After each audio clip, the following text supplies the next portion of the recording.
యేసుక్రీస్తు ప్రభు జనన సువార్త ధ్యానం చేసుకుంటున్నటువంటి మనము బైబిల్ గ్రంథంలో 4 సువార్తలలో ఇద్దరు సువార్తికులు యేసుక్రీస్తు ప్రభు యొక్క పుట్టుకను గూర్చి రాశారు.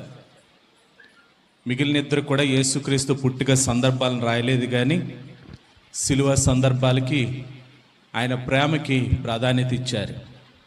కానీ ఇద్దరు సువార్తికుల మట్టుకు యేసుక్రీస్తు ప్రభు జననం ఏ రీతిగా జరిగిందో దాని గురించి ఎవరెవరు భాగస్థులై ఉన్నారో వివరంగా తెలియజేయడం జరిగింది. దానిలో మొదటి సువార్తికుడు మత్తయి అయితే రెండవ సువార్తికుడు లూకా గారు. మత్తయి సువార్త, లూకా సువార్తల్లో యేసుక్రీస్తు ప్రభు యొక్క పుట్టుకను గురించి మనకి వివరంగా వివరించబడుతుంది. అయితే వీళ్ళిద్దరి మధ్యన కూడా ఎలా ఉంటుందంటే, మత్తయి గారు రాసినటువంటి సందర్భాలని లూకా గారు సంబోధించడం, లూకా గారు రాసినటువంటి భాగాల్ని మత్తయి గారు సంబోధించడం, ఇద్దరు కూడా సగం సగం పంచుకున్నట్టు ఉంటుంది. కానీ ఇద్దరు కూడా వేరు వేరు కాలాల్లో వేరు వేరు ప్రాంతాల్లో రాసినప్పటికీ పరిశుద్ధాత్మ దేవుడు వారికి పెట్టినటువంటి ఆ యొక్క ఉద్దేశాలను బట్టి ఈరోజు మనము కొన్ని భాగాల్ని మనం ధ్యానం చేసుకోవడానికి మనమందరం కూడా సిద్ధపడదాం. గత ఆదివారం దినాన మనం చూచాం యేసుక్రీస్తు ప్రభు జననానికి దైవిక తల్లిదండ్రులుగా మరియా యోసేపులు ఏ రీతిగా సిద్ధపాటు కలిగి ఉన్నారో, ఆ ఎదురైనటువంటి సందర్భాల్ని వారు దేవుని యొక్క చిత్త ప్రకారం ఎలాగ నిలబడ్డారో అనే సందర్భాల్ని మనము చూస్తూ వచ్చాం. అయితే ఈ దినాన ఒక ప్రత్యేకమైన వారిని నేను చూపించడానికి ఇష్టపడుతున్నాను. బైబిల్ గ్రంథంలో మత్తయి సువార్తలో మనకి 2వ అధ్యాయము మనం చూస్తే గనుక ఈ జ్ఞానులైనటువంటి వారు కనిపిస్తారు. ఈ జ్ఞానులు ఏమైనా యూదుల అంటే యూదులు కాదు. ఈ జ్ఞానులు ఏమైనా ఇజ్రాయేలీ జనాంగం అంటే ఇజ్రాయేలీ జనాంగము కాదు. ఈ జ్ఞానులు ఎవరనంటే వీరి గురించి బైబిల్లో ఈ మత్తయి సువార్త 2వ అధ్యాయంలో తప్పించి ఇంకెక్కడ రాయబడలే. ఈవెన్ క్రీస్తు పుట్టుకని వివరించినటువంటి లూకా గారు కూడా ఈ జ్ఞానుల విషయం ఎత్తుకోలే. జ్ఞానుల గురించేమో మత్తయి గారు సంబోధిస్తే, గొర్రెల కాపర్ల గురించేమో లూకా గారు సంబోధిస్తారు. అయితే ఈరోజు ఈ జ్ఞానులు ఎవరు అనేది మనం జ్ఞాపకం చేసుకుంటే గనక, ఈ జ్ఞానులైనటువంటి వారి గురించి వారి పేర్లు కానీ వారి యొక్క వివరాలు కానీ ఏమీ సంబోధించబడలే. కేవలం వారు జ్ఞానులు అని మాత్రమే సంబోధించాడు. అంటే జ్ఞానులు అని సంబోధించారనంటే, మనము చరిత్రను గనుక మనము గమనించుకుంటే ఆ కాలంలో జ్ఞానులైనటువంటి వారు ఎక్కడుండేవారంటే బబులోను దేశంలో మాత్రమే జ్ఞానులు ఉండేవారు. ఇప్పుడు మన భారతదేశాన్ని కనుక మనం చూస్తే మన దేశంలో ఎక్కువగా ఎవరు ఉంటారంటే కవులు ఉంటారు, రచయితలు ఉంటారు. అలాగే ఐగుప్తు దేశంలో మనం చూస్తే కనుక ఐగుప్తు దేశంలో ఎక్కువగా ఎవరు ఉంటారంటే మాంత్రికులు ఉంటారు, మాంత్రికులు. అలాగే బబులోను దేశాన్ని మనం చూస్తే గనుక జ్ఞానులు ఉంటారు. కొంతమంది పండితులు, బాబిల్ పండితులు చెప్పిన మాట ఏంటంటే, ఈ జ్ఞానులు ఎక్కడ వారని చెప్పారనంటే బబులోను దేశానికి చెందిన వారిగా కొంతమంది బాబిల్ పండితులు తెలియజేస్తారు. అయితే వీరిని అడ్రస్ చేస్తూ మత్తయి గారు ఏమని రాశాడంటే, మొదటి నుంచి చూచుకుంటూ వెళదాం. రాజైన హేరోదు దినముల యందు యూదయ దేశపు బెత్లెహేములో యేసు పుట్టెను. పిమ్మట ఇదిగో తూర్పు దేశపు జ్ఞానులు యెరూషలేమునకు వచ్చి, వీరిని ఏమని సంబోధించాడంటే జ్ఞానులు అన్నాడు, బాగానే ఉంది. వీరి ప్రాంతం ఎక్కడని చెప్పాడంటే తూర్పు దేశం అని చెప్పాడు. ప్రపంచ పటాన్ని మనం చూస్తే తూర్పు దేశం అనే దేశము ఎక్కడ కనిపించదు. దేనికి తూర్పు దేశం అని చెప్పాడంటే బెత్లెహేమికి తూర్పు వైపున ఉన్న దేశం అని ఇక్కడ సంబోధించాడు. ఇప్పుడు చూడండి, ఐనుపరు ఉంది. ఐనుపరికి తూర్పున వచ్చే ఊరేదంటే ఏం చెప్తారు? పెనుగొండ అని చెప్తారు. అలాగా బెత్లెహేమికి తూర్పు వైపున ఉన్న దేశం నుంచి బెత్లెహేమికి జ్ఞానులు వచ్చారని చెప్పారు. అయితే ఈ జ్ఞానులు ఉండే ప్రాంతం ఎక్కడని చెప్పుకున్నామంటే బబులోను దేశము అని చెప్పుకున్నాం.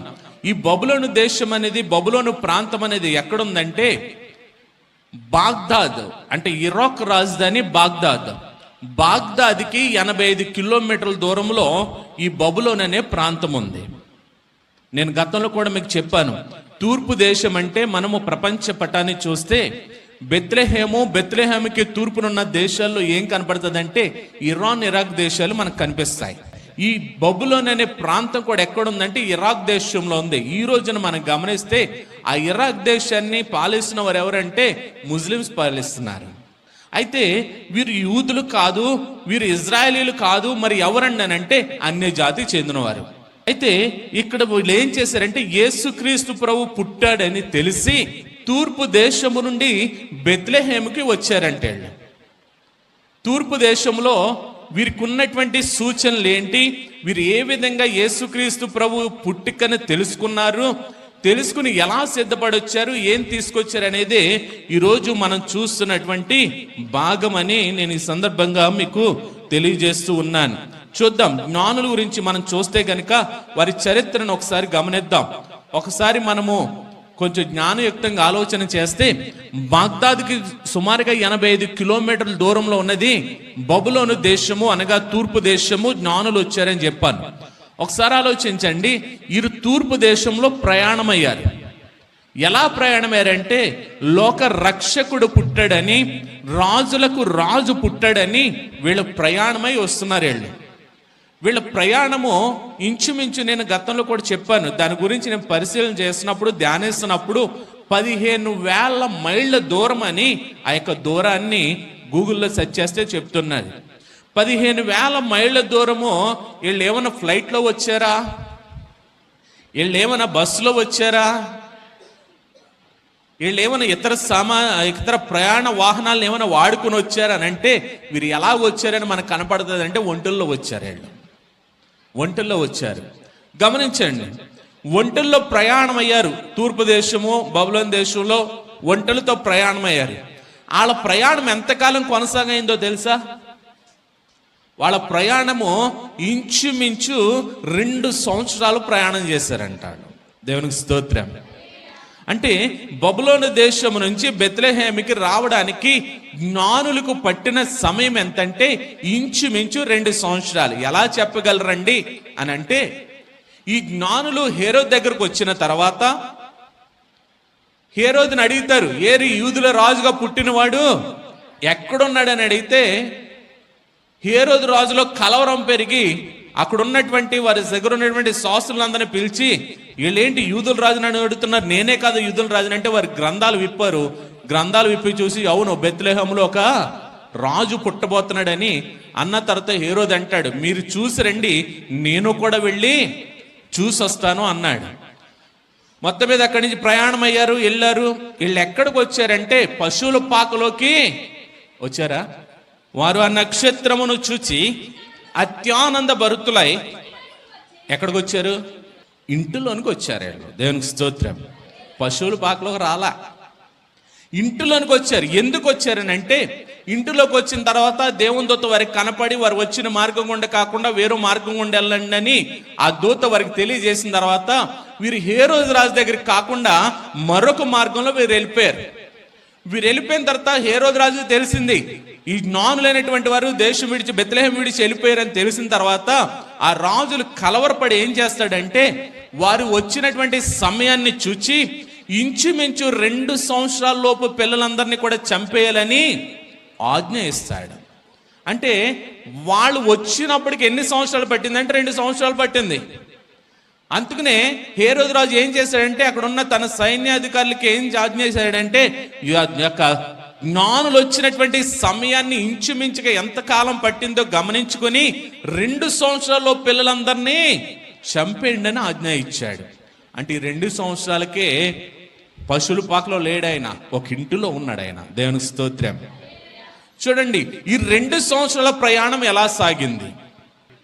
వారి ప్రయాణం ఎప్పుడు సాగుతూ ఉందంటే వారికి ఒక దిశ చూపిస్తుంది, ఒక నిర్దేశం చూపిస్తుంది, వారికి ఒకటి మార్గం చూపిస్తుంది. ఏంటి అదనంటే నక్షత్రం మార్గం చూపిస్తుంది వాళ్ళకి. దేవునికి స్తోత్రం. ఇప్పుడు నక్షత్రం వారికి మార్గాన్ని చూపిస్తుందంటే వారి ప్రయాణం పగలు సాగుతుందా, రాత్రులు సాగుతుందా? గట్టిగా చెప్పాలా. అంటే వీళ్ళ ప్రయాణం పగలంతా ఒక చోట ఉంటున్నారో, మరలా నక్షత్రం ఎప్పుడైతే కనపడుతుందో ఆ నక్షత్రాన్ని పట్టుకుని వారు ప్రయాణం చేస్తూ ఉన్నారు. దేవునికి స్తోత్రం. ఈరోజు చూడండి, మన అందరి చేతిలో మొబైల్ ఉంది కదా. మొబైల్లో జిపిఆర్ఎస్ సిస్టమ్ అని ఒకటి ఉంటుంది, తెలుసా? జిపిఎస్ సిస్టమ్ అని అంటాం. మన లొకేషన్ ఆన్ చేసుకుంటాం. ఇక్కడి నుంచి హైదరాబాద్ వెళ్ళాలనుకోండి, మన ఇక్కడి నుంచి మన లొకేషన్ కాడి నుంచి హైదరాబాద్ అని కొడితే అది ఏం చేద్దంటే మంచి దారి చూపిస్తుంది. మనకి మంచి దారి చూపిస్తుంది. ఉదాహరణ, కారులో బయలుదేరినప్పుడు ఆ లొకేషన్ ఆన్ చేసుకుంటాం. అది చూపించే మార్గంలో వెళ్తే మనం త్వరగా వెళ్తాం. ట్రాఫిక్ ఉందనుకోండి ఎర్రగా కనబడుద్ది, కొంచెం ట్రాఫిక్ ఉందనుకోండి ఆరెంజ్ కలర్లో కనబడుద్ది, ఏమీ లేదనుకోండి చక్కగా బ్లూ కలర్లోనో గ్రీన్ కలర్లోనో కనపడుతుంది, హాయిగా వెళ్ళిపోవచ్చు. కానీ అది చూపించే మార్గం కాకుండా ఇంకో మార్గంలోకి వెళ్ళామనుకోండి, అది ఏం చేద్దో తెలుసా? కారు ఎలాగో కొట్టేసుకుంటుంది. ఇది నువ్వు వెళ్తున్న రూట్ కరెక్ట్ కాదు. ఒకవేళ నువ్వు వెళ్తున్న రూట్ కరెక్ట్ కాదు కాబట్టి ఇదిగో ఎదురు ఇంకో సందు ఉంది, ఆ సందులో వచ్చి ఈ రూట్లోకి వచ్చి అని చెప్పుద్ది లొకేషన్. సిటీస్లో కూడా అంతే. మనం ఒక చోట నుంచి ఇంకో చోటుకి వెళ్ళాలంటే లొకేషన్ ఆన్ చేసుకుంటాం. ఒక సందులో కాకుండా ఇంకో సందులోకి వెళ్ళిపోనుకో, ఇది ఈ సందులోకి వచ్చేసావు, పొరపాటున వచ్చేసావు కాబట్టి ఆ సందు అంటే వెళ్తే ఈ రోడ్లోకి వచ్చేస్తావు. కాబట్టి ఆ సందులోకి వెళ్ళని మనకు డైరెక్షన్ చేస్తుంది జిపిఆర్ఎస్. ఇక్కడ మొట్టమొదటి జిపిఆర్ఎస్ వాడింది ఎవరో తెలుసా? నానులే. దేవునికి స్తోత్రం. ఇప్పుడు వచ్చింది మనకు టెక్నాలజీ మనకు ఇప్పుడు వచ్చింది. కానీ 2024 సంవత్సరాల క్రితం జిపిఆర్ఎస్ని వాడింది ఎవరో? నానులు. టెక్నాలజీ అప్పుడే ఉంది. దేవునికి స్తోత్రం. ఆ జిపిఆర్ఎస్ చూపిస్తుంది నక్షత్రం రాత్రి కాలంలో సాయంత్రం అయ్యేసరికి నక్షత్రం వచ్చిందంట. వీరు ప్రయాణం ప్రారంభమైందంట. ఆ ప్రయాణం గుండా ఎలాగ వెళ్ళారంటే, రోడ్లు ఉన్నాయా? రోడ్లు లేవు. వాళ్ళు అరణ్యముల్లోనూ ఎడారుల్లోనూ అడవుల్లోనూ వాళ్ళు వెళ్తూ ఉన్నారంట. ఎన్ని సంవత్సరాలని చెప్పుకున్నాం? 2 సంవత్సరాలని చెప్పుకున్నాం. శీతాకాలం ప్రయాణం చేశారా? వేసవికాలం ప్రయాణం చేశారా? వర్షాకాలం ప్రయాణం చేశారా? అంటే అన్ని కాలాల్లో కూడా ప్రయాణం చేస్తూనే ఉన్నారు. దేవునికి స్తోత్రం. అరే వర్షాకాలం కదా మన ప్రయాణాన్ని ఆపేసుకుందాం, శీతాకాలం కదా మన ప్రయాణాన్ని ఆపేసుకుందాం, చలికి తట్టుకోలేం అని అనుకున్నారు. వాళ్ళ ప్రయాణంలో ఎన్నో ఇబ్బందులు, వారి ప్రయాణంలో ఎన్నో కష్టాలు, వారి ప్రయాణ మార్గంలో ఎన్నో శ్రమలను అనిపించుకుంటూ వెళ్ళారు. కారణం ఏంటంటే వాళ్ళు ఎందుకు వచ్చారు యేసుక్రీస్తు ప్రభు దగ్గరికి? బాలుడైన యేసుక్రీస్తు ప్రభు దగ్గరికి ఎందుకు వచ్చారు? ఆయన చూడ్డానిక? అంత శ్రమ ఎందుకు పడ్డారు వాళ్ళు? పోనీ వాళ్ళు ఏమన్నా యూదులా అంటే యూదులు కాదు, ఇజ్రాయేల్ జనాంగం అంటే ఇజ్రాయేల్ జనాంగం కాదు, ఒక అన్యులు. కానీ ఎందుకు బయలుదేరారు? అంత శ్రమతో, అంత కష్టాలు పడుతూ, అంత ప్రయాసపడుతూ, కుటుంబాలను విడిచిపెట్టేసి, వారి సమయాన్ని ఓర్చి, డబ్బును ఓర్చి, అంత ప్రయాసతో ప్రయాణం చేయాల్సిన పరిస్థితి ఏంటి? వర్షాలు పడుతూ ఉండుంటాయి, చలి తీవ్రత పెరిగి ఉంటుంది, ఎండ తీవ్రత పెరిగి ఉంటుంది. వాళ్ళ గోల్ ఏంటో తెలుసా? వాళ్ళ గమ్యం ఏంటో తెలుసా? రాజులకు రాజు పుట్టాడు బెత్లెహేములో, ఆయనను మనం వెళ్ళి దర్శించుకోవాలి. దేవునికి స్తోత్రం. ఆయనను మనం వెళ్ళి ఆరాధించాలి, ఆయన వెళ్ళి మనం పూజించాలి, ఆయనను మనం మొక్కుకోవాలి, ఆయనను కొనియాడాలి. ఏమండి, రాజు పుట్టాడు అని అంటే ఎంత ఆడంబరం ఉంటుంది. ఎక్కడో సుమారుగా 15,000 మైళ్ళ దూరంలో ఉన్నటువంటి జ్ఞానులో వారంట బాలుడిగా పుట్టినటువంటి రాజును దర్శించుకోవాలని ఒక కోరిక వారిలో పుట్టడానికి గల కారణం ఏంటో తెలుసా? బాలుడైన క్రీస్తు ప్రభుని వారు ఆరాధించాలనే కోరిక, ఆశ వారిలో కలగడానికి గల కారణం ఏంటో తెలుసా? పరిశుద్ధాత్ముని యొక్క ప్రేరేపణ. అది దేవుని స్తోత్రం. పరిశుద్ధాత్ముడు ఏం చేస్తున్నాడు తెలుసా? అదిగో లోకాల నేలే రారాజు పుట్టాడని ఆ మంట వారిలో కలిగించాడు. ఈరోజు చూడండి, చాలా మంది రాలేదు అంటే వారిలో ఏం లేదు? ఆ మంట లేదు, ఆ దేవుణ్ణి ఆరాధించాలనే ఆశ లేదు. ఆ దేవుడు నా కోసం, ఆయన ఈ లోకానికి తన మహిమనంతా విడిచిపెట్టి వచ్చేసాడే అనే ఆ తీవ్రత మనలో లేదు. పరిశుద్ధాత్ముడు మనలో పనిచేయకే ఈరోజు దేవుని సన్నిధికి రాలేకపోయారు చాలామంది. అంటే మనం ఎక్కడో లోబడి ఉన్నాం తెలుసా? లోకానికి, లోకంలో ఉన్న అపవాదికి లోబడి ఉన్నాం, కానీ దేవునికి లోబడి లేం మనం. ఒకవేళ దేవునికి లోబడి ఉంటే, ఒకవేళ దేవునికి మనము ఆనుకొని ఉంటే, పరిశుద్ధాత్మ దేవుడే మనల్ని ఆకర్షిస్తే, పరిశుద్ధాత్మ దేవుడే మనల్ని నడిపిస్తే ఖచ్చితంగా ఆయన్ని ఆరాధించడానికి మనం ఇక్కడ ఉంటాం. ఎందుకో తెలుసా? ఈరోజు ప్రజలు ఎలాగున్నారనంటే పండగలు చేయడానికి ముందుంటారు, కానీ ప్రభుని ఆరాధించడానికి ముందుండట్లా. చూడండి, రోమపత్రిక 3:11 నీతిమంతుడు లేడు, ఒక్కడును లేడు, గ్రహించువాడును ఎవడునూ లేడు, దేవునిని వెదకువాడు లేడు. దేవునికి స్తోత్రం. మనం ఎక్కడో చూద్దాం, నీతిమంతుడు లేడు, ఒక్కడో లేడు, అక్కడతో ఆగిపోతాం.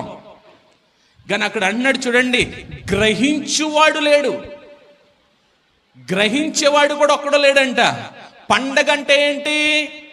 కొత్త బట్టలు కొనుక్కోవాలా, బయట స్టేజ్లు వేసుకోవాలా, క్రిస్మస్ ఆడంబరాలన్నీ చేయాలి, క్రీస్తు ఆరాధనలో మనం ఉండవసరం. అదే పండగ అంటే. ఇంట్లో వంటలు వండుకోవాలా, అన్నీ చేస్తాం. పండగకు సంబంధించింది అసలైన దాన్ని మర్చిపోతున్నాం మనం. అందుకని అన్నాడు, గ్రహించేవాడు ఒక్కడనో లేడు. తర్వాత అంటున్నాడు చూడండి, దేవునిని వెతుకువాడు ఒకడునో లేడు. అసలు క్రీస్తు ఆరాధన ఎందుకు చేయాల్సి వచ్చిందని అంటే, లూకాసు వార్త 4:18-19 చదివితే, ప్రభు ఆత్మ నా మీద ఉన్నది, బేదలకు సువార్త ప్రకటించుటకు. ఇక్కడ మనం ఎలాగొచ్చామంటే, నిజంగా ఈ జ్ఞానులైనటువంటి వారు పరిశుద్ధాత్మ ప్రేరేపణతో, పరిశుద్ధాత్మ వారిలో మంట కలిగించింది కాబట్టే అంత శ్రమలు, అంత కష్టాలు, అంత ఇరుకులు, ఇబ్బందులన్నిటినీ ఓర్చుకుని 2 సంవత్సరాలు ప్రయాసతో ప్రయాణం చేసి మాలుడైన క్రీస్తు ప్రభుని దర్శించుకోవడానికి వచ్చారు. ఇప్పుడు చెప్పండి, మన పరిశుద్ధాత్మతో వచ్చామనుకోండి, నిజంగానో చాలా ఆసక్తితో తీస్తాం వాక్యాన్ని, చాలా ఆసక్తితో వింటాం మనం. చూడండి, ఎందుకు వచ్చాడు క్రీస్తు ప్రభు? ప్రభు ఆత్మ నా మీద ఉన్నది, బేదలకు సువార్త ప్రకటించడానికి ఆయన నన్ను అభిషేకించాను, చెరలోనున్న వారికి విడుదలను, గుడ్డి వారికి చూపు కలుగునని ప్రకటించుటకును, నలిగిన వారిని విడిపించుటకును, ప్రభు హితవత్సరం ప్రకటించుటకును ఆయన నన్ను పంపియున్నాడు ఈ లోకానికి. దేవునికి స్తోత్రం. మన కొత్త బట్టలు కొనుక్కుంటామని పంపలా, మన బిర్యానీలు వండుకుంటామని పంపలే, మన ఇళ్ళకి రంగులు వేసుకుంటామని పంపలే, మన మేకప్లు వేసుకుంటామని పంపలే, మన డాన్సులు వేస్తామని పంపలే, లైటింగ్లు, కలర్ఫుల్ లైటింగ్లు, డిస్కో లైటింగ్లు పెడతామని పంపలే, కొరియోగ్రఫీలు చేస్తామని పంపలే. జ్ఞానులకి ఆ మంట ఉంది, జ్ఞానులకి ఆ మంట ఉంది. ఇక్కడ క్రీస్తు ప్రభు అంటున్నాడు, నీతిమంతుడు లేడు, ఒక్కడును లేడు. 2, గ్రహించేవాడు ఒక్కడును లేడు. క్రిస్మస్ పండుగ అంటే ఏంటో గ్రహించలేని స్థితిలో మనం ఉన్నాం. అందుకనే చూడండి, ఇప్పుడు మానేసిన వాళ్ళు అందరూ సాయంకాలం ఉంటారు ఖచ్చితంగా. ఏంటి వాళ్ళకి కావాల్సింది? ఒక విషయం అడుగుతాను మిమ్మల్ని అందరినీ, క్రిస్మస్ పండుగకి దేనికోసం వెళ్తున్నారు మీరు? చెప్పండి. చూడండి, ఎక్కడ చూసినా క్రిస్మస్ పండుగలు జరుగుతున్నాయి, విస్తారంగా జరుగుతున్నాయి. ఏం చేస్తున్నారు తెలుసా? మందిరంలో ప్రార్థన మానేసి మరి వెళ్ళిపోతున్నారు. ఎక్కడికే? క్రిస్మస్లకి. దేనికోసం వెళ్తున్నారు చెప్పండి? డాన్సులు చూడడానికే, స్టేజ్లు చూడడానికే, లైటింగ్లు చూడడానికే, ఆ డెకరేషన్లు చూడడానికే. మొన్న మా అన్న వచ్చాడండి అని వెళ్ళిపోయారు వీళ్ళు. ఇక్కడ ప్రార్థన జరుగుతుంది, మా అన్న వచ్చాడు వెళ్ళాలండి, ఆయన చూడటానికి వెళ్ళారు వీళ్ళు. నాకు ఒక్కొక్కసారి ఒక్కొక్క కోరిక అనిపిస్తూ ఉంటుంది, నిజంగా ప్రభా నువ్వు రావాలనుకుంటే క్రిస్మస్లు జరిగే టైంలోనే రా ప్రభా అని చాలాసార్లు అడుగుతాను నేను. ఎందుకో తెలుసా? అస్సలైన భక్తి పరులు అక్కడే కనపడతారు. ఫిల్టర్, మామూలు ఫిల్టర్ కాదు, ప్రభు కూడా ఈజీగా తీసుకెళ్ళిపోతాడు. ఎందుకంటే ఎత్తబడి వాళ్ళు ఎక్కువ మంది ఉంటారు, తక్కువ మంది ఉంటారా? క్రిస్మస్లో చూడండి, బయట హడావిడిగా తిరుగుతున్నారు వాళ్ళందరూ. పొద్దున్న కూడా చెప్పాను, ఎవరు చచ్చి మన ఊరుకోని అన్నాను.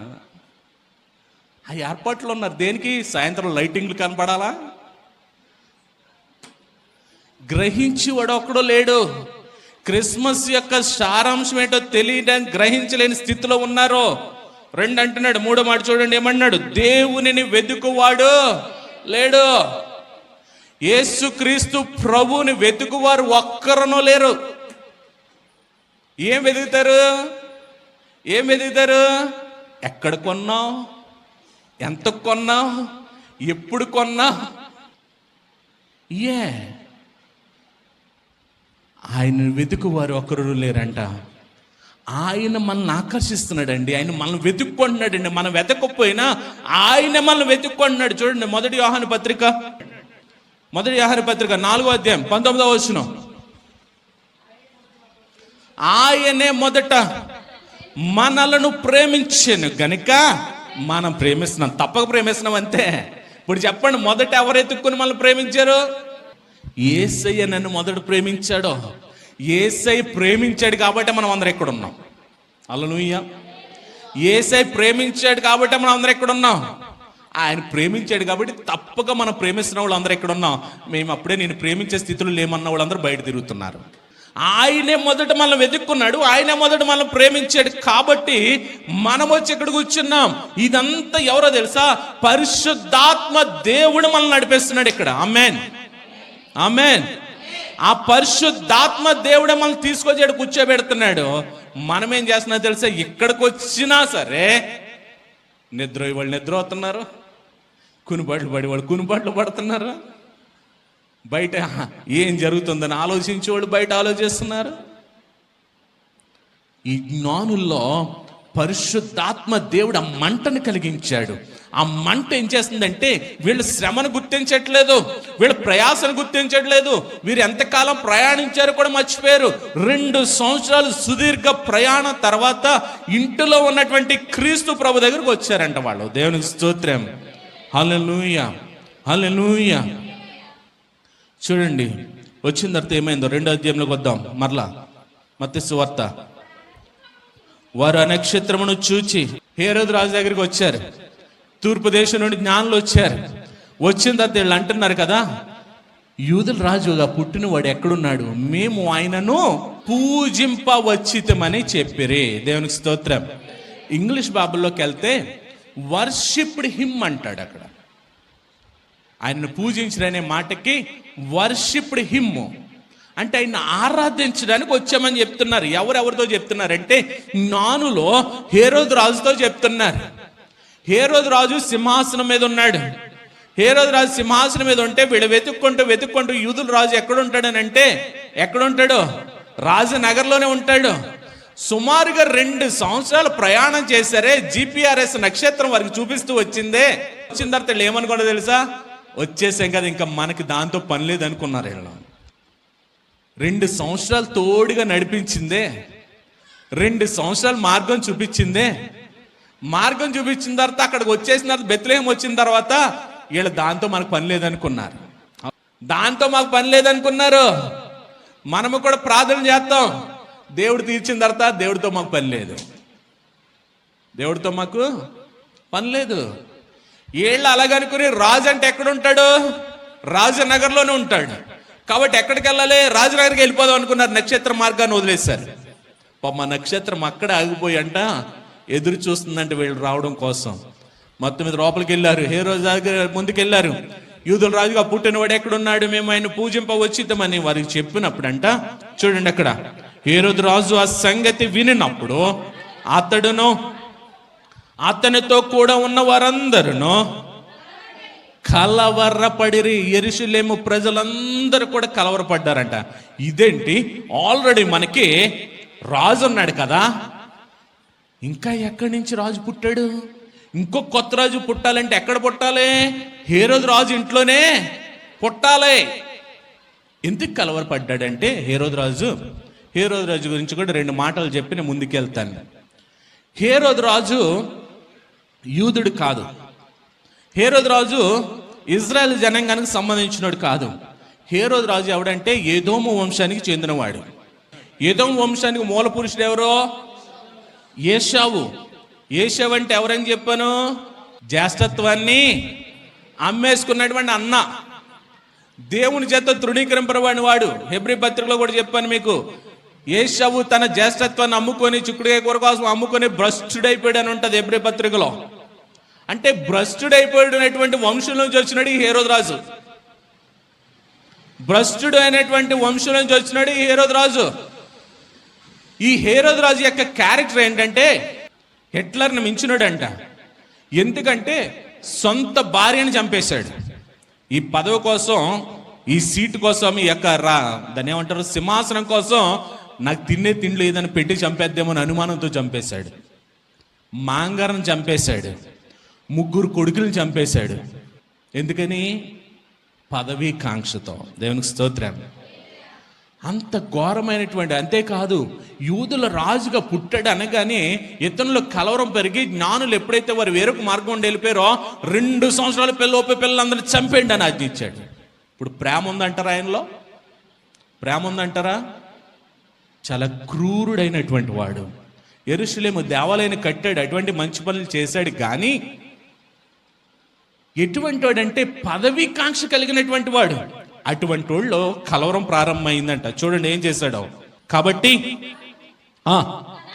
రాజు ప్రధాన యాజకులను, ప్రజల్లో నుండి శాస్త్రులను అందరిని సమకూర్చి క్రీస్తు ఎక్కడ పుట్టినని వారిని అడిగగా, అందుకు వారు యోదయ దేశపు బెత్లెహేములోనే అనగా, యోదయ దేశపు బెత్లెహేమా, యూదా ప్రధానంలో ఎంత మాత్రము అల్పమైన దానివి కావు, ఇజ్రాయేలును నా ప్రజలను పరిపాలించు అధిపతి మీలో నుండి వచ్చును అని ప్రవక్త ద్వారా వ్రాయబడి ఉన్నదని. దేవుని స్తోత్రం. ఇప్పుడు హేరోదు రాజు ఉన్నాడు, ఆ యెరూషలేం ప్రజలు కూడా వచ్చారు. ఈ లోపల జ్ఞానులు వచ్చారు. ఎక్కడున్నాడు అనగానే వీళ్ళందరిలో కలవరం ప్రారంభమైందంట. వెంటనే ప్రధానులు లేరు, శాస్త్రులు లేరు, రండి ఒకసారి చూడండి లేదు అంటున్నారని. కానీ అప్పుడంటే వాళ్ళ గ్రంథాలు తిరిగేశారంట. దేవుని స్తోత్రం. ఏమండి, యూదులు రాజు పుడతాడనేది ముందే తెలిసి ప్రయాణం అయ్యారే. ఎవరో జ్ఞానులంటే ఎవరో? దేవుని ప్రజల, దేవునికి వ్యతిరేకమైన ప్రజల, అన్ని జనులు. వాళ్ళ ప్రయాణమై వచ్చిన తర్వాత ప్రధానులను, శాస్త్రులను, ఇజ్రాయేలు ప్రజలు, యెరూషలేము ప్రజలు అప్పుడు గ్రంథాలు తిరిగేస్తున్నారంట. అప్పుడు గ్రంథాలు తిరిగేసి చూస్తుంటే అప్పుడు అక్కడ ఉందంట మీకా ప్రవక్త 5వ అధ్యాయం 2వ వచనంలో రాసినటువంటి ప్రవచనము. ఏమని రాస్తుంది చూడండి. యూదా దేశపు బెత్లెహేమా, నీవు యూద ప్రధానులు ఎంత మాత్రమును అల్పమైన దానవు కావు, ఇశ్రాయేలు నా ప్రజలను పరిపాలించే అధిపతి నీలో నుండి వచ్చును అని. ఇదిగో హేరోదు రాజా, ఇదిగో ఇక్కడ గ్రంథంలో రాయబడి ఉంది. దేవునికి స్తోత్రం. జ్ఞానులు వచ్చిన తర్వాత కానీ వీళ్ళు గ్రంథాలు తెరవలే. వాళ్ళు వచ్చిన తర్వాత గ్రంథాలు తెరిచి అప్పుడు చూస్తున్నారు. ఇప్పుడు చూడండి, జ్ఞానులు ఎప్పుడనగా చూసుంటారు, జ్ఞానులు ఎప్పుడనగా వారు గమనిస్తూ ఉండుంటారు. దానికి కూడా కారణం చెప్తున్నారు ఎలా చూశారనేది. ఇక్కడ హేరోదు రాజు పిలిచిన తర్వాత అప్పుడు ఇక్కడ ఉన్నటువంటి ప్రధాన యాజకులు అంటే ఎక్కడ ఉండేవారు? ప్రత్యక్ష గుడారంలో ఉండేటువంటి ప్రధాన యాజకులే. శాస్త్రులు అంటే ధర్మశాస్త్ర పండితులు, వాళ్ళందరూ అంటే అప్పుడు తీసి ఇదిగో ఇక్కడ రాసుందని అప్పుడు చెప్తున్నారంట. ఇప్పుడు వాక్యం వీళ్ళ చేతిలో ఉంది, ప్రవచన గ్రంథాలు వీళ్ళ చేతిలో ఉన్నాయి, ధర్మశాస్త్రం వీళ్ళ చేతిలో ఉంది. వీళ్ళు ఏం చేయాలి? ధర్మశాస్త్రాన్ని బట్టి, దేవుని వాగ్దానాన్ని బట్టి, దేవుని ప్రవచనం కొరకు ఎదురు చూడాల్సినటువంటి ప్రధాన యాజకులు కానీ, శాస్త్రులు కానీ, ఆ యెరూషలేము ప్రజలు కానీ వీళ్ళు ఏం చేశారంటే గ్రంథాలు మూసి లోపలెట్టారు. మనకులాగే వాళ్ళు కూడా అవసరం వచ్చినప్పుడు పాస్టర్ గారు చెప్పినప్పుడు రెఫరెన్స్ తెస్తున్నారు, మూసేసి మర్చిపోతున్నారు నిమిషంలోనే. కానీ అన్యులైనటువంటి వారు యేసు క్రీస్తు జన్మను గురించి ఎవరు ప్రవచించారంటే, బబులోను దేశానికి జ్ఞానిగా అధిపతిగా ఉన్నటువంటి దానియేలు ప్రవచనం చెప్తాడు. దానియేలు గ్రంథం 9వ అధ్యాయం 24వ వచనం కానీ చూద్దాం. 25వ వచనంలో అభిషక్తుడగా అనే మాట పైన ఒకటనే ఇంకొంది, ఉందా లేదా? కింద ఏమని ఇచ్చాడు? ఆ మెస్సయ్య ఎవరంటే యేసుక్రీస్తు ప్రభు. దేవుని స్తోత్రం. నేను ఇంతకుముందు చెప్పాను, ఆ మెస్సయ్య గ్రీకు పదం అది. ఆ మెస్సయ్య ఆయన ఈ లోకానికి ఎప్పుడైతే వస్తాడో అప్పుడు ఆయన ఏం చేస్తాడనేది ఆ 24వ వచనం కాడి నుంచి చివరి వచనం వరకు రాయబడింది. ఎక్కడ రాయబడింది అంటే దానియేలు గ్రంథంలో రాయబడింది. ఎవరి చేత రాయబడిందంటే దానియేలు ప్రవక్త చేత రాయబడింది. ఇప్పుడు దానియేలు ఎక్కడున్నాడంటే బబులోను దేశ రాజ్యంలో ఉన్నాడు. బబులోను రాజ్యంలో ఒక ప్రధాన భూమిక పోషిస్తున్నాడు. ఆ బబులోను దేశం నుండి వచ్చినటువంటి జ్ఞానులు ఈ దానియేలు గ్రంథాన్ని పరిశీలిస్తున్నారు. మెస్సీ వస్తేనే కానీ ఈ పరిస్థితులు చక్కబడవే అని ఎదురు చూస్తూ ఆ గ్రంథాన్ని బట్టి, క్రీస్తు పుట్టికను బట్టి, ఆ నక్షత్రాన్ని బట్టి వారి ప్రయాణమయ్యి ఎక్కడికి వచ్చారంటే బెత్లెహేముకు వచ్చారు వాళ్ళు. దేవునికి స్తోత్రం. వారు ఎప్పుడైతే బెత్లెహేముకు వచ్చారో, ఆ బెత్లెహేముకు వచ్చిన తర్వాత వాళ్ళు గ్రంథాలు తెరిచి ఇదిగో మీకా గ్రంథం 5వ అధ్యాయం 2వ వచనంలో ప్రవచించబడిందని అప్పుడు వీరు రాజుకు చెప్తున్నారు. వీళ్ళు చూసి ఈరోజు మనం కూడా అలాగే ఉన్నాం. అన్యులైనటువంటి వారు ఆత్మీయులు బలపడిపోతూ ఉన్నారు. మేము పుట్టి క్రైస్తవులమండి, మేము క్రిస్మస్ పండుగలు ఘనంగా కోట్లు ఖర్చు పెట్టి, లక్షలు ఖర్చు పెట్టి చేసేస్తున్నామండి అని చెప్పుకుంటున్న వారు ఏమైపోతున్నారంటే, అందుకని అడుగుతున్నాను నేను ప్రభుని, క్రిస్మస్ రోజుల్లోనే రా ప్రభు ఈ లోకానికి రెండో రాకళ్ళని అడుగుతున్నాను నేను. వివేచించలేకపోతున్నాం, దేవుడిని ఎరగలేకపోతున్నాం, దేవుడు చేసిన త్యాగాన్ని గుర్తించలేకపోతున్నాం, పండగ పరమార్థాలని మార్చేస్తున్నాం. జ్ఞానులైనటువంటి వారు 2 సంవత్సరాలు ప్రయాసతో వారు ఇక్కడికి వచ్చారు. దేవుడంటే అలక్ష్యం. ఆదివారం వెళ్ళాలి కాబట్టి, కూర్చోవాలి కాబట్టి కొద్దిసేపు ఆ భక్తి పని చేయదు. ఆ భక్తి పని చేయదు దేవుడి దగ్గర. దేవుని సొంత ప్రజలేమో ధర్మశాస్త్ర గ్రంథాలు తెలియట్లే, దేవుని సొంత ప్రజలకేమో దేవుని వాక్యం తెలియట్లే.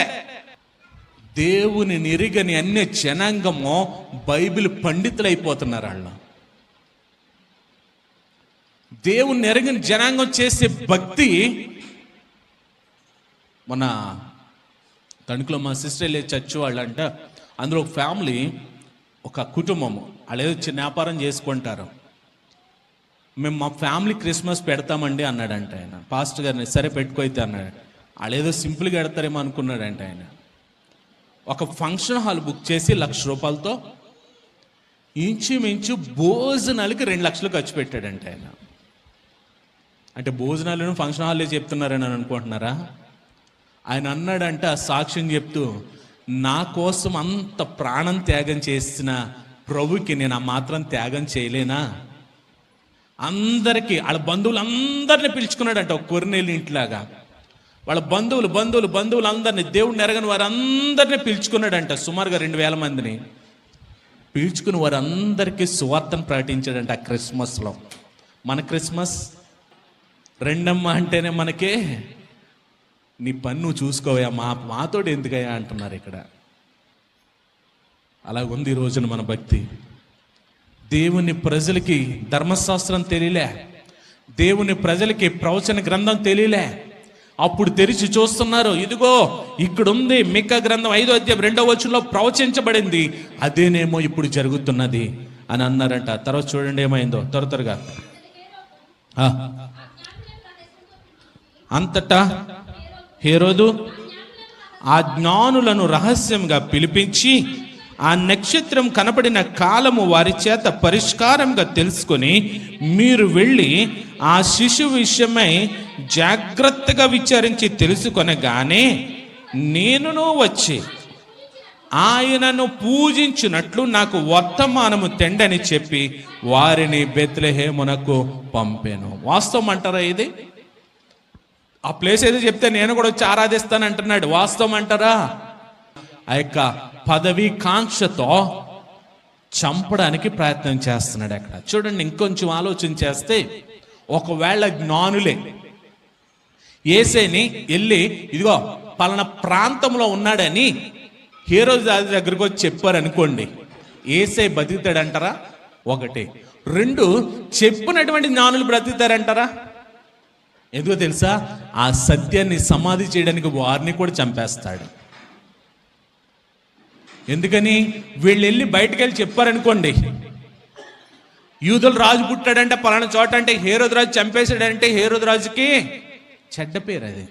కాబట్టి ఆ సత్యము ప్రబలకుండా, సత్యం ప్రకటించబడకుండా ఏం చేస్తారంటే వారిని సైతము చంపేస్తాడు.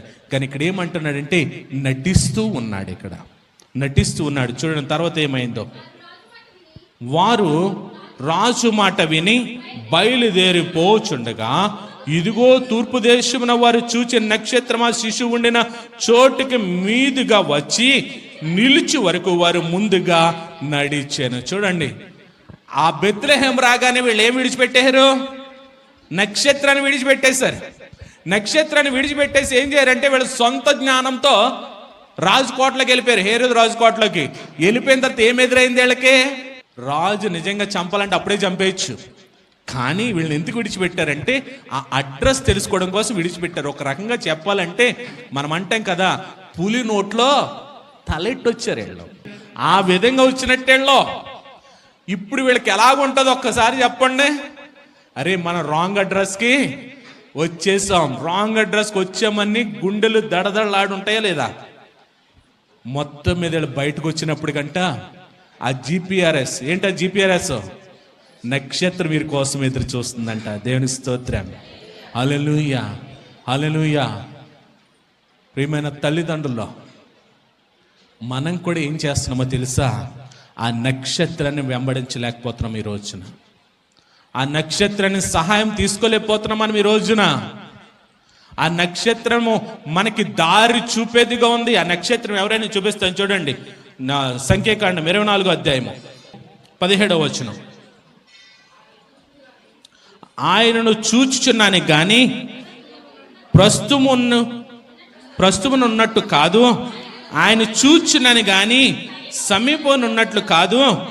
నక్షత్రము యాకోబులో ఉదయించును, రాజదండము ఇజ్రాయేలు నుండి లేచును, అది మోయాబు ప్రాంతములను కొట్టును, కలహ వీరులందరినీ నాశనము చేయును. దేవునికి స్తోత్రం. ఇప్పుడు ఆ నక్షత్రం ఎక్కడ పుట్టిందంట?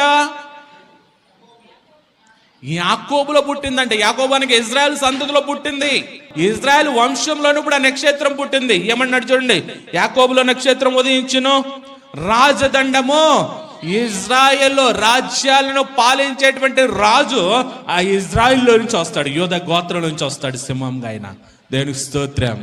ఇప్పుడు ఏమంటున్నాడు పై మాట చూడండి, యాకోబులో నక్షత్రము ఉదయించును. ఇజ్రాయెల్, యాకోబు అనగా ఇజ్రాయేలుగా పేరు మార్చబడింది. ఇప్పుడు ఆ ఇజ్రాయేల్లో యోధా వంశం నుండే నక్షత్రంగా యేసుక్రీస్తు ప్రభు పుట్టాడు. దేవునికి స్తోత్రం.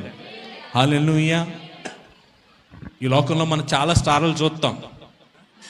Megastars, power stars, super stars.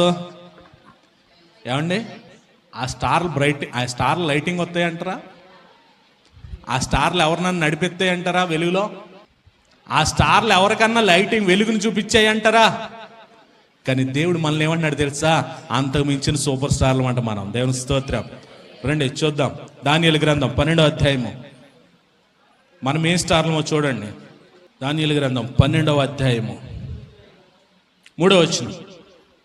బుద్ధిమంతులైతే ఆకాశ మండలములోని జ్యోతులను పోలిన వారై ప్రకాశించెదరు.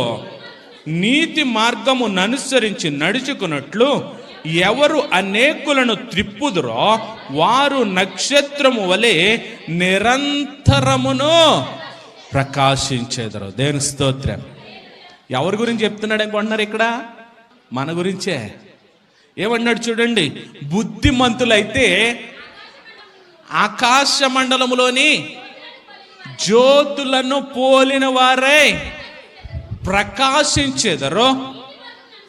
నీతి మార్గమును అనుసరించి నడుచుకొనున్నట్లు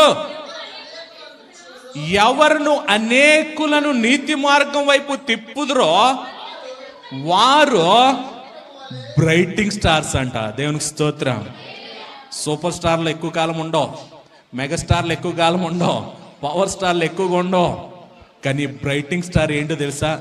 ఈ బ్రైటింగ్ స్టార్ అంట అనేక మందిని వెలుగులోకి నడిపిస్తుందంట. దేవునికి స్తోత్రం. మరి ఆ స్టార్లు నడిపిస్తున్నాయా వెలుగులోకి? ఆ స్టార్లు ఎక్కడికి నడిపిస్తున్నాయి? నీతి మార్గమును అనుసరించి నడుచుకొనున్నట్లు ఎవరు అనేకులను త్రిప్పుదురో వారు నక్షత్రము వలె నిరంతరము, దానికి లైఫ్ లేదో, దానికి టైం లేదో, నిరంతరం లైఫ్ లాంగ్ అంట మనం ప్రకాశించే వారిగా ఉంటామంట మనం. దేవుని స్తోత్రం. ఎవరంటే ఎవరినైతే నీతి మార్గం వైపు తిప్పుతున్నామో మనమే. హల్లెలూయా. మనం బ్రైటింగ్ స్టార్స్ అండి. ఆ స్టార్స్ కొంతకాలమే, కానీ స్టార్ నిరంతరం ఉంటుందంట. దేవుని స్తోత్రం. హల్లెలూయా. ఒకటి జ్ఞానుల్లో మనం చూస్తే వారి ఆసక్తితో ప్రభు దగ్గరకు వచ్చారు. పరిశుద్ధాత్మ నడిపింపుతో పరిశుద్ధాత్మ కలిగించే మంటతో క్రీస్తు ప్రభు బాలుడిగా ఉండగా వచ్చారు. 2, వారికి ఉన్నటువంటి ఆ యొక్క ఆశ, ఏదైతే ఆశ ఉందో ఆ ఆశ నెరవేర్చుకోవడానికి వాళ్ళు ఎట్టి పరిస్థితుల్లో కూడా వెనకడుగేయలే. 2వది ఏంటంటే, ఏదైతే దానియేలు గ్రంథంలో రాయబడిందో, ఏదైతే వాక్యం ఉందో ఆ వాక్యాన్ని పట్టుకుని నడవడానికి ప్రయత్నం చేశారు. 3వది, ఆ నక్షత్రం చూపించే క్రీస్తు ప్రభువుని పోలి నడుచుకోవడానికి కూడా వారు ఇష్టపడ్డారు. దేవునికి స్తోత్రం. ఈరోజు మనం చేయాల్సిన పని ఏంటంటే, ఆ పరిశుద్ధాత్మను మనము కూడా అడగాలి. ఆశ కలిగి ఉంటేనే పరిశుద్ధాత్మను మనం మండిస్తాడో. మనం ఆశ లేకుండా వచ్చి కూర్చుని వెళ్ళిపోయామంటే పరిశుద్ధాత్మ మండించడో. ఆశ ఉండాలి. ఎందుకని అంటున్నాడు కదా, వివేచించి వారి కలరేమో అని ఆయన చూస్తూ ఉన్నాడంట. గ్రహించి వారి కలరేమో అని ఆయన చూస్తూ ఉన్నాడంట. ఈ భక్తి చాలండి మాకు.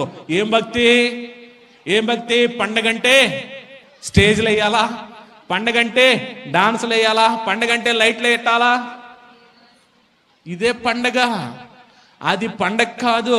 వాళ్ళు అంత దూరాన్ని నుంచి ఎందుకు వచ్చారంటే, చూడండి తర్వాత వచనం, 10వ వచనం, వారు ఆ నక్షత్రమును చూచి అత్యానందభరితులై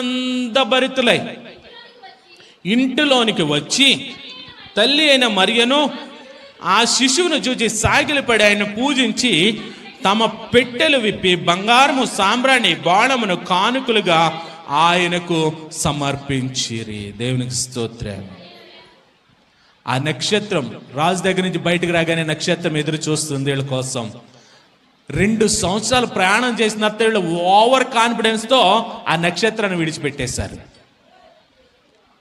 ఎప్పుడైతే ఆ పులి నోట్లో తలెట్టి వచ్చారో మరలా అప్పుడు కానీ నక్షత్రం కనపడేటప్పటికి మనం అంటాం కదా, ప్రాణం లేచి వచ్చింది అని అంటాం. అది వచ్చింది అక్కడ. మనం కూడా ఏం చేస్తున్నాం తెలుసా? ఆ నక్షత్రాన్ని వెంబడించట్లే. మనం కూడా ఏం చేస్తున్నామంటే ఆ నక్షత్రం మార్గంలో నడవట్లే. మనం కూడా ఏం చేస్తున్నామంటే నక్షత్రంతో పని లేదనుకుంటున్నాం. దేవునితో పని లేదు, పరిశుద్ధాత్మతో పని లేదు. మా ఇష్టం, మేము ఏదైనా చేయగలం, మా సామర్థ్యం మాకుంది, మేము చేసేదే పండగ. అది ఈ రోజున మన భక్తి.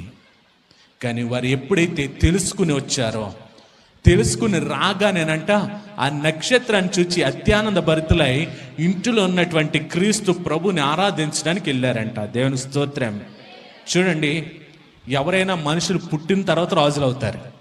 ఒకవేళ రాజు కుమారుడే అనుకోండి, రాజుకుమారుడు రాజుగా పుట్టడో, రాజకుమారుడే. ఆ కొద్ది సంవత్సరాల తర్వాత తండ్రి వయసు అయిపోయింది అన్నప్పటికీ రాజుగా పట్టాభిషేకం చేయబడతాడు. కానీ నా యేసయ్య ఆయన పుట్టింది రాజుగా పుట్టాడే లోకంలో. దేవునికి స్తోత్రం. హల్లెలూయా. ఈ లోకంలో పుట్టింది ఆయన రాజుగా పుట్టాడు. అది ధన్యత ఎవరికంటే ఒక యేసుక్రీస్తు ప్రభుకే. చూడండి, ఆ బాలుడైనటువంటి రాజు అయినటువంటి క్రీస్తు ప్రభు కోసం జ్ఞానులు ఎంత శ్రమ పడ్డారో చూడండి. ఎంత ప్రయాసపడ్డారో చూడండి. ఈరోజు దేవుని సన్నిధికి రావడానికి మనం ఎలాగున్నాం? ఒక్కసారి దేవుని సన్నిధి అంటే ఏ రీతిగా మనం భావిస్తున్నాం?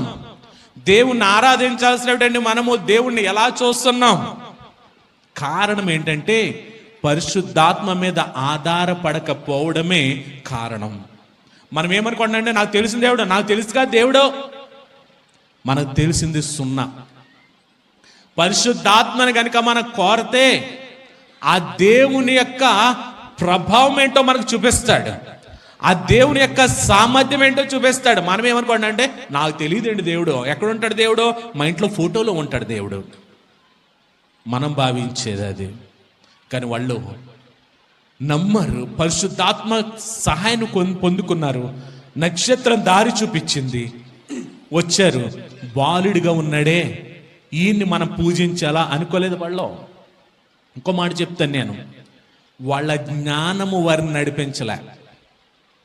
హలో, జ్ఞానులంటే జ్ఞానవంతులు. ఆ ఆడికి ఉన్నటువంటి జ్ఞానము క్రీస్తు దగ్గరికి నడిపించలే. జ్ఞానవంతులకు వారికి ఉన్నటువంటి జ్ఞానము క్రీస్తు దగ్గరికి నడిపించలే. వారికి ఉన్న ఆశను బట్టి పరిశుద్ధాత్మ దేవుడు వారి దగ్గర నడిపించాడు.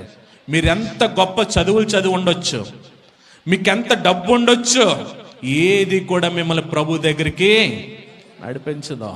ఖచ్చితంగా పరిశుద్ధాత్మ దేవుడి మీద ఆధారపడాల్సిందే. చూడండి, తర్వాత వాళ్ళు ఏం చేశారంటే, అత్యానంద భరితుల ఇంటిలోనికి వచ్చి తల్లి అయిన మరియను ఆ శిశువును చూచి సాగిలపడి ఆయనను పూజించి తమ పెట్టెలు విప్పి బంగారము సాంబ్రాణి బాళ్ళమును ఆయనకు కానుకలుగా సమర్పించిరి. దూర ప్రాంతం నుంచి వచ్చారండి. 2 సంవత్సరాల ప్రయాణం అండి. ఎంతో ఖర్చు అయిపోయి ఉంటుంది, ఎంతో ఖర్చు అయిపోయి ఉంటుంది. ఎంతమంది నాన్లు వచ్చి ఉంటారో? మనం ఏమనుకుంటామంటే 3 గిఫ్ట్లు తెచ్చారు కదా, బంగారం సాంబ్రాణి బాళ్ళను తీసుకొచ్చారు కాబట్టి 3 నాన్లు వచ్చారు అనుకుంటాం. నాన్లు ఎంతమనేది కూడా రాయబడలా. వచ్చింది 3 కాదో, 2 వచ్చి ఉండొచ్చు, 4 వచ్చి ఉండొచ్చు, 5 వచ్చి ఉండొచ్చు, 10 మంది వచ్చి ఉండొచ్చు. కానీ వాళ్ళు తెచ్చిన బహుమతులు మట్టుకు 3. దేవుని స్తోత్రం. 3 బహుమానాలు తెచ్చారు. ఏమండి, బహుమానాలు తేవడంలో కూడా చాలా పరమార్థం ఉంది. బంగారం మొదటి చూస్తే బంగారం తీసుకొచ్చారు. ఈ బంగారం దేనికి సాదృశ్యంగా ఉందంటే సార్వభౌమత్వానికి గుర్తు, అంటే రాజ్యాధికారానికి గుర్తు అంట అది. దేవునికి స్తోత్రం. రాజ్యాధికారానికి గుర్తు. వీళ్ళు వచ్చింది ఎవరి దగ్గరకు వచ్చారు? రాజులకు రాజు పుట్టాడని ఆ బంగారాన్ని వీళ్ళు ఆయన్ని రాజుగా అంగీకరించారు వీళ్ళు. హల్లెలూయా. ఏమండి, రాజును చూసారా వీళ్ళు? పోనీ వాళ్ళ దేశపు రాజా? వాళ్ళది ఎక్కడో బబులోని దేశం, పుట్టిందేమో బెత్లెహేము, ఇజ్రాయెల్ దేశం. కానీ వాళ్ళ రాజుగా తెచ్చింది వీళ్ళు వేరే దేశానికి రాజుగా తెచ్చారంటే వీళ్ళు ఏమనుకున్నారంటే సార్వభౌమత్వం అంటే రాజులకే రాజు, ప్రపంచాన్ని ఏలేటువంటి రాజుగా వారు అంగీకరించారు ఆయన. దేవుని స్తోత్రం. అందుకనే వారు ఏం తీసుకొచ్చారంటే ఆ బంగారాన్ని ఆయనకు తీసుకొచ్చారంట. దేవునికి స్తోత్రం. అంటే వాళ్ళు ఏం చేశారంటే క్రీస్తు ప్రభువే లోకాల నేలే రారాజుగా వారు అంగీకరించారు. ఆయన సామర్థ్యాన్ని గుర్తించారు, ఆయనకు ఉన్నటువంటి ఆ యొక్క శక్తిని గుర్తించారు. ఈరోజు మనం గుర్తించలేకపోతున్నాం. ఆయన సామర్థ్యాన్ని మనం గుర్తించలేకపోతున్నాం. వెళ్ళాలంటే వెళ్తాం, మానేయాలంటే మానేస్తాం.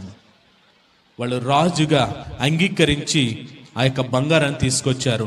2 సాంబ్రాణిని తీసుకొచ్చారు. సాంబ్రాణి దేనికంటే, ఇప్పుడంటే మనకి ఎక్కడ పడితే అక్కడ సాంబ్రాణిలు వేసేస్తున్నారు. పిల్లలు పుట్టినప్పుడు వాళ్ళు తలారడానికే సాంబ్రాణి, గదుల్లో కొంచెం ముక్కం పొత్తే సాంబ్రాణి, ఆ కొట్లుకి ఎత్తా ఉంటారు సాంబ్రాణి పొగ. కారు ఆపితే చాలు సాంబ్రాణి వేసేస్తున్నారు. గేదెలు కాడ దోమలు కొడుతున్నాయంటే సాంబ్రాణి వేసేస్తున్నారు.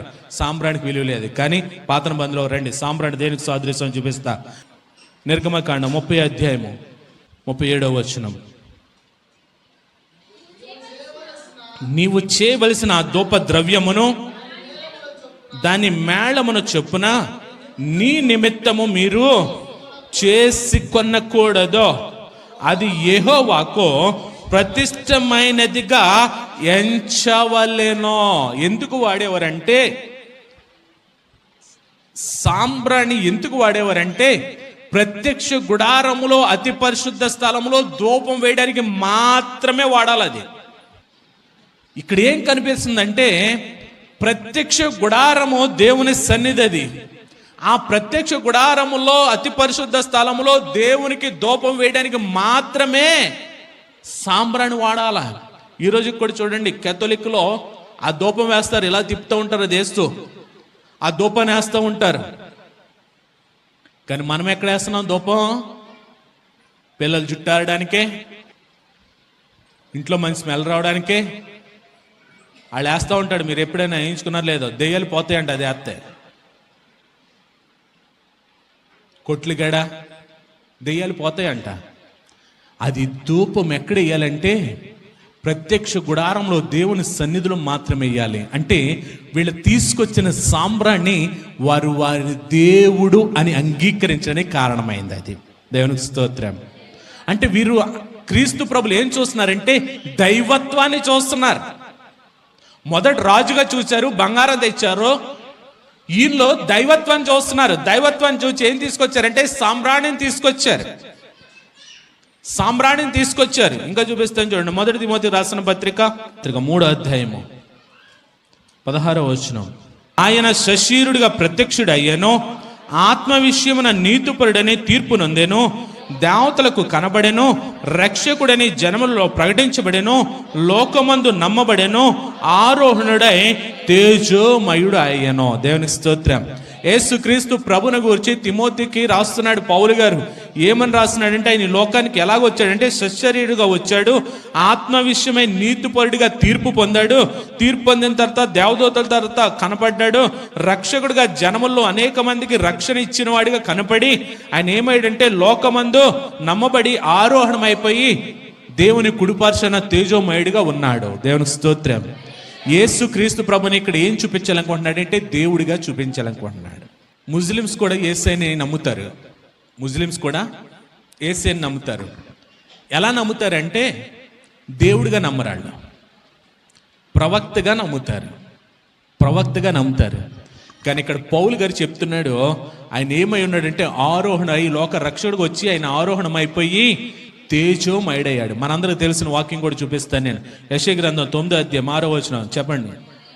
ఏలి అనగా మనకు శిశువు పుట్టెను, మన కుమారుడు అనుగ్రహింపబడెను, ఆయన భుజం మీద రాజ్యభారం ఉండును, ఆశ్చర్యకరుడు, ఆలోచనకర్త, బలవంతుడైన దేవుడు, నిత్యుడగు తండ్రి, సమాధానకర్తయగు అధిపతి ఆయనకు పేరు పెట్టబడెను. దేవునికి స్తోత్రం. ఏలయనగా మనకు శిశువు పుట్టెను, భౌతికపరమైనది. మనకు కుమారుడు పుట్ల, మనకు అనుగ్రహింపబడ్డాడు, అదే దైవత్వం. అది దేవునికి స్తోత్రం. శిశువు భౌతికం, కుమారుడు దైవత్వం. అంటే దైవత్వం కలిగిన వాడిగా ఉన్నాడు ఆయన, కుమారుడుగా మనకు అనుగ్రహింపబడ్డాడు అన్న తర్వాత చూడండి, ఆయన భుజం మీద రాజ్యభారం ఉండును, ఆశ్చర్యకరుడు, ఆలోచనకర్త. ఎవరంటైనా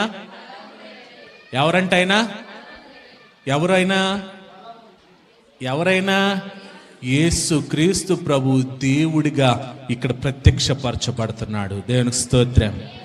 అందుకనే వారి సాంబ్రాన్ని తీసుకొచ్చింది ఎందుకంటే ఆయన ధూపానికి ఎక్కడైతే ప్రత్యక్ష గుడారంలో వాడబడాలో ఆయన దేవుడిగా దైవత్వాన్ని అంగీకరించి వారి సాంబ్రాణిని తీసుకొచ్చారంట.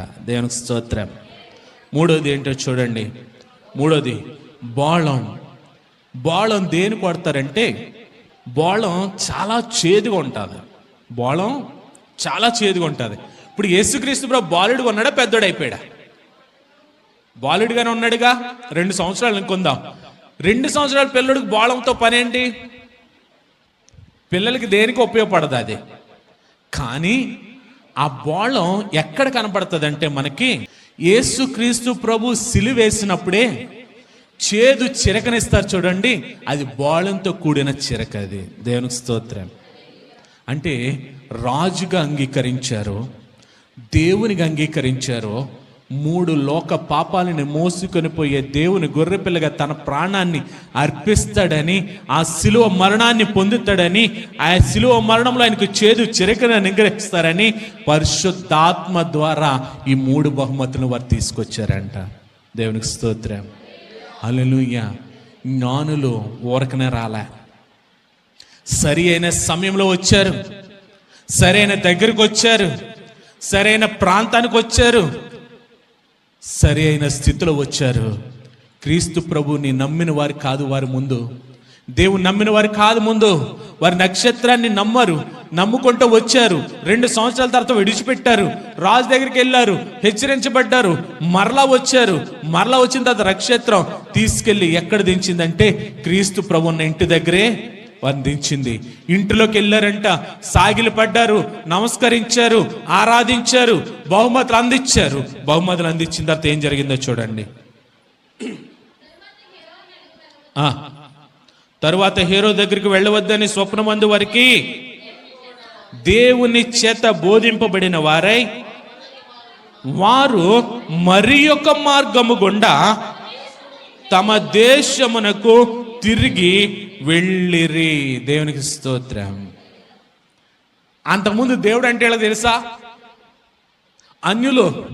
కానీ ఎప్పుడైతే పరిశుద్ధాత్మ వారిలో మంట కలిగి ఇచ్చిందో, వారి ఆశను బట్టి వారి ప్రయాణ సమయం తెలియలే, వారి శ్రమ తెలియలే, వారి కష్టం తెలియలే, నక్షత్రం దారి చూపుతో వచ్చింది. క్రీస్తు ప్రభుని దర్శించుకున్నారు, ఆరాధించుకున్న తర్వాత వీరికి ఏం దొరికిందంటే దేవుని ప్రత్యక్షత దొరికింది. మనం ఆరాధిస్తే మనకేం దొరకాలో తెలుసా? దేవుని ప్రత్యక్షత దొరకాల. అది నిజమైన ఆరాధన. పాట పాడుతున్నప్పుడు నిలబడి కూడా కునిపాట్లు పాడుతున్నారు చాలా మంది. ప్రత్యక్షతలు రావు. పరిశుద్ధాత్మ సహాయం లేకుండా మనం ఏం చేసినా అది దేవునికి ఇంపైనది కాదో, ఇంపైనది కాదు, ఇష్టమైనది కాదో. వీరు ఎప్పుడైతే క్రీస్తు ప్రభు ముందు సాగిలపడి ఆరాధించారో, స్వప్నమందు వీరికి దేవుని దూత బోధించిందంట, దేవుని చేత బయలుపరచబడిందంట. వీరు వచ్చిన మార్గంగా ఉండ కాకుండా వేరొక మార్గం గుండా వెళ్ళారంట. దేవునికి స్తోత్రం. దాని అర్థం ఏంటంటే అప్పుడు అన్యులుగా వచ్చారు, ఇప్పుడు ఎలాగే వెళ్తున్నారు? దేవుని నమ్మిన వారికి వెళ్తున్నారు. అప్పుడు దేవుడు అంటే ఎరగని వారికి వచ్చారు, ఇప్పుడు దేవుని ప్రత్యక్షతను పొందుకుని వెళ్తున్నారు. అప్పుడు ఎలాగ వచ్చారంటే వీరు ఒక జ్ఞానులుగానే వచ్చారు, కానీ ఇప్పుడు ఎలాగ వెళ్తున్నారంటే క్రీస్తు నమ్మిన విశ్వాసులుగా వెళ్తున్నారు వీళ్ళు. దేవునికి స్తోత్రం. క్రిస్మస్ మన జీవితాన్ని మార్చాలండి. ప్రతి సంవత్సరం క్రిస్మస్లు వస్తున్నాయి, కొత్త బట్టలు వస్తున్నాయి, భోజనాలు వస్తున్నాయి, అయిపోతున్నాయి, అన్నీ అయిపోతున్నాయి. మన బ్రతుకులు మార్తలే. గొర్రెల కాపరుల జీవితంలో బ్రతుకు మారింది. వారి సువార్త ప్రకటన చేశారు గొర్రెలను విడిచిపెట్టి. జ్ఞానులు దూరదేశం నుండి 2 సంవత్సరాలు ప్రయాసపడి వచ్చారు. వచ్చిన తర్వాత క్రీస్తు ప్రభుని ఆరాధించారు. ఆరాధన అంటే తెలియని వాళ్ళు ఆరాధించారండి. ఆరాధన అంటే తెలియని వాళ్ళు ఆరాధించారంటే పరిశుద్ధాత్మను పొందుకుని వారు ఆరాధించగలిగారు. ఆరాధన అంటే ఏంటో తెలుసు, ఎలాగ ఆరాధించాలో తెలుసు, కానీ మన మటుకు స్టాట్యూలా నిలబడుతున్నాం ఆరాధనలో. వాళ్ళ జీవితాలు మార్చబడ్డాయి. ఈ క్రిస్మస్లో కూడా మన జీవితాలు మారకపోతే, ఈ క్రిస్మస్ దినాన్న మన బ్రతుకులు మారకపోతే, ఈ రాత్రే ప్రభు వస్తే ఎక్కడుంటారు ఒకసారి ఊహించుకోండి.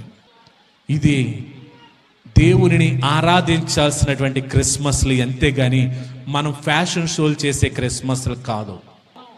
ఇంత వాక్యం మన చేతిలో ఉందే, ఇంత ఆరాధన జరుగుతుందే, ఇంత దైవికమైన వాక్యం అందించబడుతుందే, మన బ్రతుకులు మారకపోతే క్రిస్మస్లు ఎన్ని వెళ్ళినా ప్రయోజనం లేదు. వాళ్ళంత దూరం నుంచి ప్రయాసపడి వచ్చారు, మనం ఇక్కడే రాలేకపోతున్నాం. మేము కనీసం అంత దూరం నుంచి అని మేము వస్తున్నాం, మాకు అవసరం లేదండి అని అంటున్నారు. ఆ మంట వారిలో కలిగించిందంటే పరిశుద్ధాత్ముడి కారణం. ఆ పరిశుద్ధాత్ముడు కలిగించిన మంట వారి శ్రమ తెలియకుండా క్రీస్తు ప్రభుని దర్శించుకున్నారు, తమ జీవితాలను మార్చుకున్నారు. ఆ మంట మీలో పుట్టాలంటే పరిశుద్ధాత్మను కోరుకోవాలి. పరిశుద్ధాత్మ సహాయాన్ని కోరుకున్న రోజునే మీలో కూడా అటువంటి మంట కలిగించబడి దేవునికి సమీపమై నిజమైన ఆరాధన ఏంటో తెలుసుకుని నిజమైన దేవుణ్ణి ఆరాధించాలని మిమ్మల్ని కోరుకుంటూ ఈ నా మాటలు ముగిస్తున్నాను. ప్రార్థన చేద్దాం. ప్రేమ కలిగిన మా తండ్రి, నీకు వందనాలు. ఇంతవరకు తండ్రి నీ వాక్కు ద్వారా మాతో మాట్లాడు. జ్ఞానులు నన్ను అన్యులు, నన్న దేశం కాని దేశం కానీ ఇజ్రాయేలు దేశపు రాజుని గురించి నన్ను వారి ఆసక్తితో అపేక్షిస్తూ వచ్చారు. వారి ఆసక్తికి పరిశుద్ధాత్మ దేవుడు సహాయం చేశాడు. వారి ఆశకు తగినట్లుగానే లోకాలనేలే రారాజు పుట్టినప్పుడు వారు ప్రయాణమయ్యారు. పరిశుద్ధాత్మ దేవుడు వారిలో మంట కలిగించాడు. నక్షత్రం దారి చూపించింది. ఆ నక్షత్రం మార్గం గుండా వారు 2 సంవత్సరాలు సుమారుగా ప్రయాణం చేశారు. మధ్యలో తప్పిపోయే రాజు దగ్గరికి వెళ్ళారు. రాజు హెచ్చరించాడు, మరలా వచ్చారు. నక్షత్రం కనపడినప్పుడు అత్యానంద భరితులయ్యారు. చివరికి క్రీస్తు దగ్గర చేరుకున్నారు. క్రీస్తు దగ్గర సాగిలపడి ఆరాధించి బంగారం బాణం సాంబ్రాణ్ణి అర్పించి నన్ను ప్రభుని ఆరాధించిన తర్వాత వారి బ్రతుకులు మార్చబడ్డాయి. దేవుని దూత ప్రత్యక్షమై దేవుని చేత హెచ్చరించబడిన వారై వారి బ్రతుకులు మార్చుకుని, వారి మార్గాలు మార్చుకుని, వారి జీవితాలు మార్చుకుని తిరిగి తమ దేశానికి వెళ్ళారు. మేము మా జీవితంలో ఎన్నో క్రిస్మస్లు అయిపోతున్నాయి. మా జీవితంలో ఆదివారాలు ప్రార్థనకు వస్తున్నామే కానీ స్థిరమైన మనసు కలిగి ఉండలేకపోతున్నాం. నీ సన్నిధిలో ఉంటున్నామే కానీ మా ఆలోచనలు మా స్వాధీనం ఉంచుకోలేకపోతున్నాం. ప్రభా, మాలో కూడా పరిశుద్ధాత్ముడా అటువంటి మంట కలిగించండి. మిమ్మల్ని కూడా నిజమైన క్రీస్తు ఆరాధనను, క్రైస్ట్ మాస్ చేసే వారికి ఉండే కృప మందరికి దయచేయండి. క్రిస్టమస్ యొక్క పరమార్థాన్ని మేము గ్రహించాలయ్యా. క్రిస్మస్ లో ఉన్నటువంటి అర్థాన్ని గ్రహించాలి. ఆ అర్థ ప్రకారం మేము క్రిస్మస్ జరుపుకోలే కానీ క్రిస్మస్ అంటే కొత్త బట్టలు, భోజనాలు, స్టేజ్లు, అలంకరణలు, డాన్స్లు ఇవి కాదు ప్రభా. ఇవేవి కూడా నీ రాజ్యానికి మమ్మల్ని నడిపించలేవు. కాబట్టి తండ్రి, నిజమైన క్రిస్మస్ చేయబోతే స్థితి మందరికి దయచేయమని, అటు ఆత్మను మా అందరిలో కలిగించమని ఈ వాక్యం ద్వారా మాతో మాట్లాడినందుకు నిజమైన క్రిస్మస్ ఆనందాన్ని అనుభవించే కృప మా అందరికీ దయచేయమని యేసు నామములో ప్రార్థిస్తున్నాం తండ్రి. ఆమేన్.